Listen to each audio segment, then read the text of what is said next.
एक गांव में आदित्य नाम का एक व्यापारी रहा करता था। आदित्य के परिवार में उसकी पत्नी, बहन और उसके दो सौतेले भाई रहा करते थे। एक दिन आदित्य अपने घर से बाहर निकल ही रहा था कि तभी उसकी पत्नी रुक्मणी उससे बोली, मुझे 500 मुद्राओं की आवश्यकता है। 500 स्वर्ण मुद्राओं की तुम्हें क्या जरूरत पड़ गई रुक्मणी? सीधे सीधे क्यों नहीं कहती कि ये स्वर्ण मुद्राएं तुम बिरजू और रतन के लिए ले रही हो? जब आप सब कुछ जानते ही है तो फिर क्यों पूछ रहे हैं? रुक्मणी की बात सुनकर आदित्य ने स्वर्ण मुद्राओं की थैली रुक्मणी के हाथ में थमा दी। तभी वहां पर अशोक आ पहुंचा और आदित्य से बोला, बाहर बैलगाड़ी तैयार खड़ी है भैया, आपको अपने खेतों में नहीं चलना। अशोक, मैं खेत में जाने के लिए ही निकल रहा था कि तभी तुम्हारी भाभी ने रोक लिया। चलो चलो चलते हैं। इतना बोलकर आदित्य अशोक के साथ घर से बाहर आ गया और बैलगाड़ी में बैठ गया।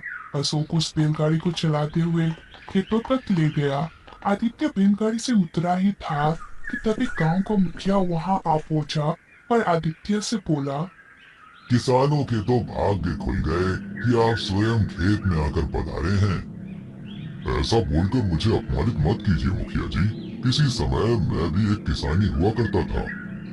तुम्हारे जैसे लोग इस संसार में बहुत कम हैं आदित्य, जो इतना धनवान होने के बाद भी अपना स्वभाव नहीं बदलते। उदाहरण के लिए अशोक को ही देख लो। वो तुम्हारा खून नहीं है, लेकिन फिर भी तुम इसे अपने भाई की तरह रखते हो। मुखिया जी, अशोक 5 साल का था जब मुझे जंगल में रोता हुआ मिला था। मैंने उसके माता पिता को जंगल में बहुत ढूंढने की कोशिश की, परंतु वो नहीं मिले। अब आप ही बताइए कि मैं अशोक को जंगल में जानवरों के लिए छोड़ आता? नहीं मुखिया जी नहीं। एक दूसरे के प्रति दया और प्रेम की भावना ही हमें इंसान बनाती है। इतना बोलकर आदित्य आगे बढ़ गया।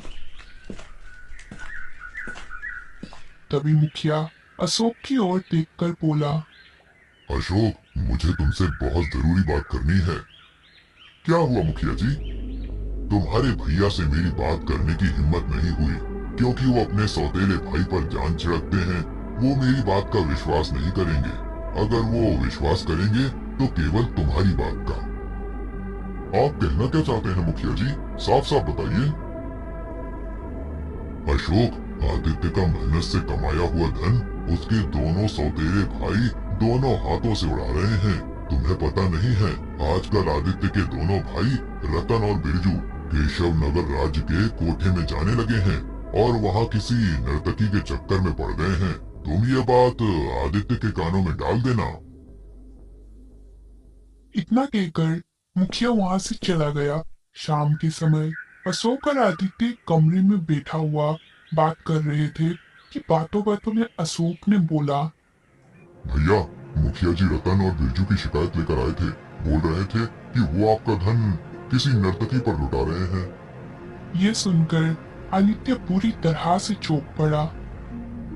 देखो अशोक, मेरे दोनों सौतेले भाइयों की करतूतें मुझसे छुपी नहीं है, परंतु मैं केवल इस वजह से चुप रहता हूँ कि मैंने उनकी माँ को वचन दिया था कि उनके जाने के बाद मैं उनका ख्याल सगे भाइयों की तरह रखूंगा।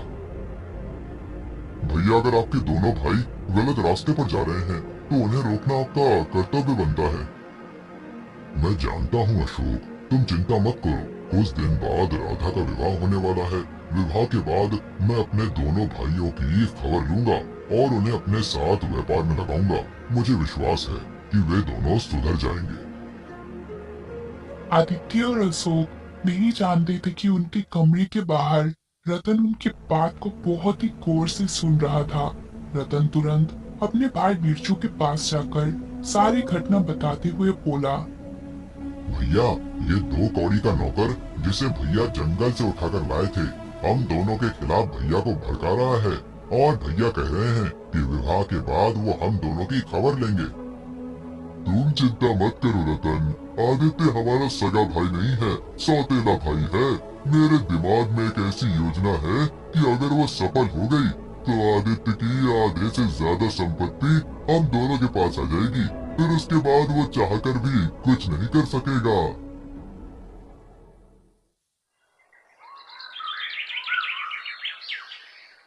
अगले दिन आदित्य अशोक के साथ घर से बाहर जाने की तैयारी कर ही रहा था कि तभी आदित्य के घर पर एक व्यक्ति आ पहुंचा जो कि बहुत ही कीमती वस्त्र पहने हुए थे।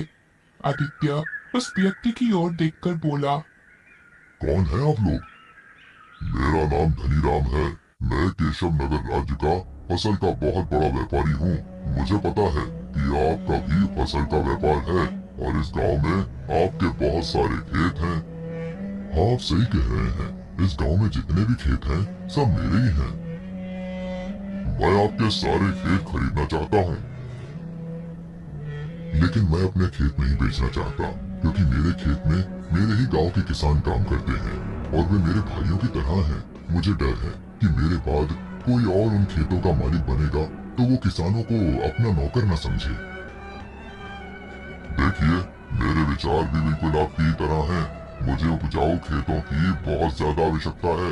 मैं इसके बदले आपको आपके सारे खेतों की 3 गुना कीमत देने के लिए तैयार हूँ। आदित्य कुछ कहने ही वाला था कि तभी उसके दो सौतेले भाई रतन और बिरजू वहां आ पहुंचे। बिरजू आदित्य की ओर देखकर बोला, भैया, सौदा बुरा नहीं है। धनीराम जी आपको 3 गुना कीमत देने के लिए तैयार हैं। आप एक व्यापारी की तरह सोचिए। उस 3 गुना धन से आप और भी ज्यादा खेत खरीद सकते हैं और दूसरे गांव के लोगों को भी रोजगार दे सकते हैं। बिरजू की बात सुनकर आदित्य प्रसन्न होते हुए बोला, तुम्हारे मुंह से ये सुनकर बहुत अच्छा लगा बिरजू। तुमने आज पहली बार किसी व्यापारी की तरह बात की है, इसीलिए मैं तुम्हारी बात नहीं टालूंगा। ठीक है, अगर आप यही चाहते हैं तो मैं अपने सारे खेत बेचने के लिए तैयार हूँ। मेरे सारे खेतों की कीमत 2 लाख स्वर्ण मुद्राएं है। मैं आपको 2 लाख स्वर्ण मुद्राएं नहीं, बल्कि 6 लाख स्वर्ण मुद्राएं दूंगा। मैं 6 लाख स्वर्ण मुद्राएं बैलगाड़ी में साथ लाया हूँ। धनीराम की बात सुनकर आदित्य अशोक के साथ अपने घर से बाहर निकल गया। आदित्य ने देखा कि बैलगाड़ी में 6 लाख स्वर्ण मुद्राएं रखी हुई थी। आदित्य अशोक की ओर देखकर बोला, इन 6 लाख स्वर्ण मुद्राओं को घर के अंदर रख लो। धनीराम एक सादा कागज आदित्य को पकड़ाते हुए बोला। इस पर अपना अंगूठा लगा दीजिए। आदित्य उस सादा कागज पर अंगूठा लगाते हुए बोला, मेरे सारे खेत आज से आपके हुए।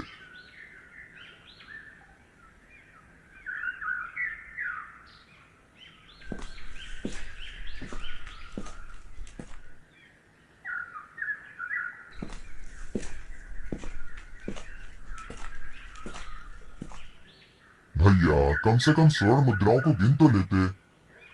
अशोक, मैं एक व्यापारी हूँ, दूर से ही देखकर बता सकता हूँ कि बैलगाड़ी में कितनी स्वर्ण मुद्राएं रखी हुई हैं। लेकिन मैं तो गिनूंगा।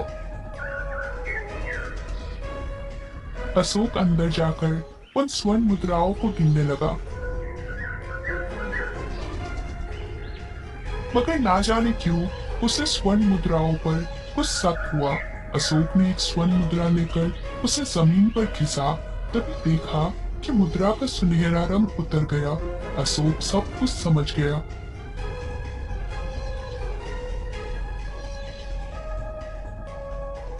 भैया, धनीराम ने आपको ठगा है। क्या मतलब? भैया, ये सारी 6 लाख स्वर्ण मुद्राएं नकली हैं। जब मैंने एक स्वर्ण मुद्रा को घिसा तो उस पर से सोने का पानी उतर गया। धनीराम ने हमारे साथ बहुत बड़ा धोखा किया है। मैं उसे जीवित नहीं छोड़ूंगा। रुक जाओ अशोक, कुछ करने की आवश्यकता नहीं है। धनीराम को उसके किए की सजा महाराज विक्रम देंगे। मैं अभी महाराज विक्रम को सारी घटना बताता हूँ। मैं भी आपके साथ चलूंगा भैया। नहीं अशोक, तुम यहीं रुको, मैं अकेले ही जाऊंगा। इतना बोलकर आदित्य केशवनगर राज्य की ओर चल दिया। कुछ घंटे बाद वो महल के अंदर राजा विक्रम के सामने खड़ा था। आदित्य राजा विक्रम को सारी घटना बताते हुए बोला, मेरे साथ बहुत बड़ा धोखा हुआ है महाराज। धनीराम ने मुझे नकली स्वर्ण मुद्राएं देकर मेरे सारे खेत अपने नाम करवा लिए